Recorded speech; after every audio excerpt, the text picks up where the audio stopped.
Hey guys, and welcome back to another video. I know it's been a while since I've actually uploaded one in quite some time. Actually, I think it's been a few months, and this one's actually been long overdue.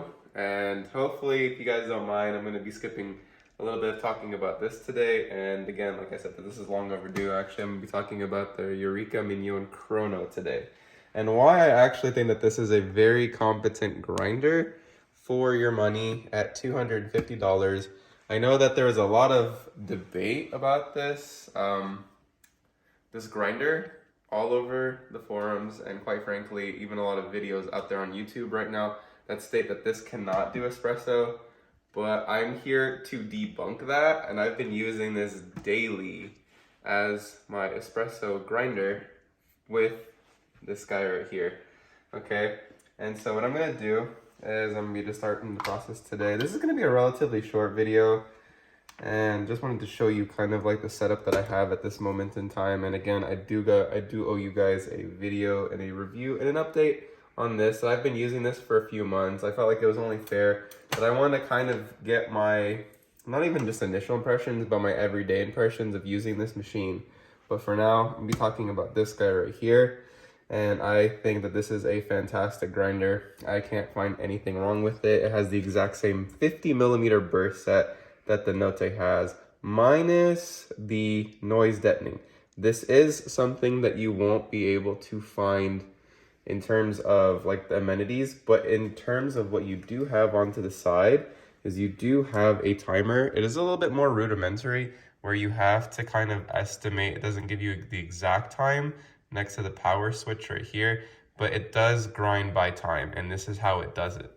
Okay, and then over here again, this is a stepless grinder, and you can make stepless adjustments in terms of fine and coarse right here, and you could just make little micro adjustments like that. Okay, and I'm trying not to adjust it too much because this is dialed into my machine at the moment. And again, another thing that won't be coming with this is the tuning fork.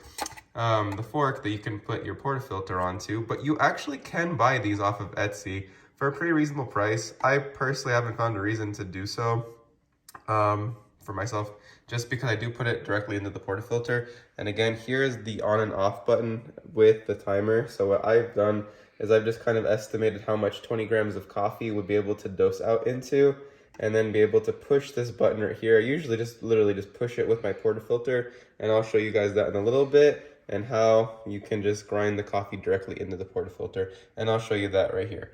Okay, so again, let me tear this out to 0. Okay, and I'm be using my coffee right here that I'm gonna be hopefully getting out to 20 grams. Okay, like that. I think we could take out maybe 1 or 2 beans. See if we can get that to 20, or as close to 20 as possible. Okay, maybe 1 more.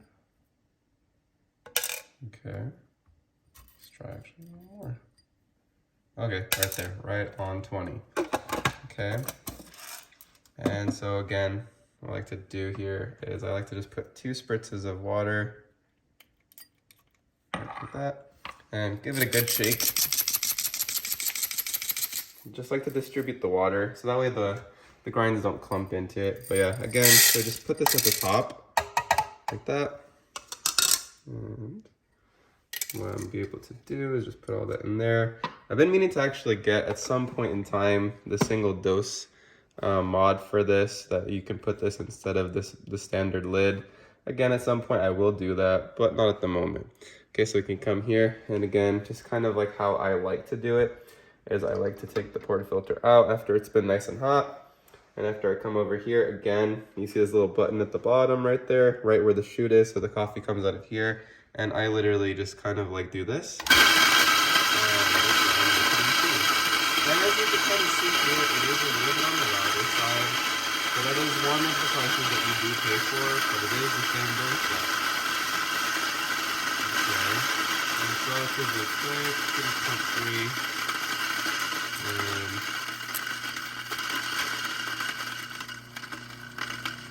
And as you can see, whenever it's done, it is a little bit like where I like to just overdo the time just a little bit to get every last bean out. And even sometimes towards the end, what I like to do is I like to give it a couple of drops onto the counter to get every last thing out. And I find this actually pretty relatively good. It is really low retention. And how much per se? I would say about, give or take, like 0.1, 0.2. So it's pretty comparable, especially to like that of like the Niche or other Eureka products. And again, for what you're getting, I'll be over here grabbing my tamper. This one came with my awesome little machine over here. And I'm just gonna distribute those like that. Okay, whenever you're ready. And we can just tamp it. Just like that. Okay, and we can put that off to the side. Actually. Yeah, there we go. It's a little bit better. Okay, just gonna soften the sink right here.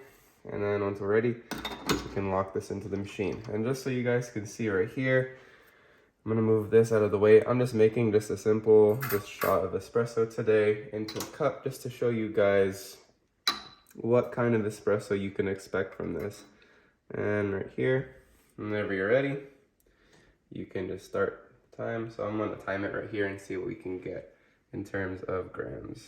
But let's see how much we can get from this.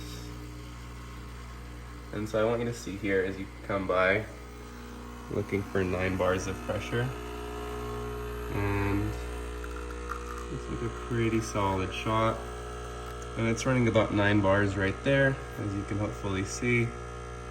And look at all that crema that you're getting from this. So I can't imagine anyone telling you otherwise about how this does not grind for espresso. And as you can kind of see here, it's a really good looking shot. And we could just pull that. I want you to see kind of what that looks like. Again, bunch of crema on top.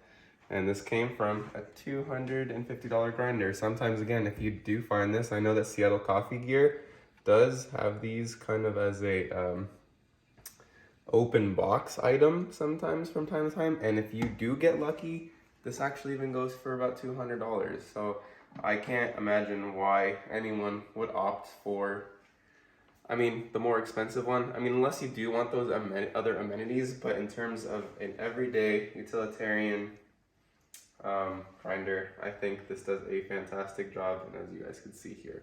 And just to kind of, a really good shot.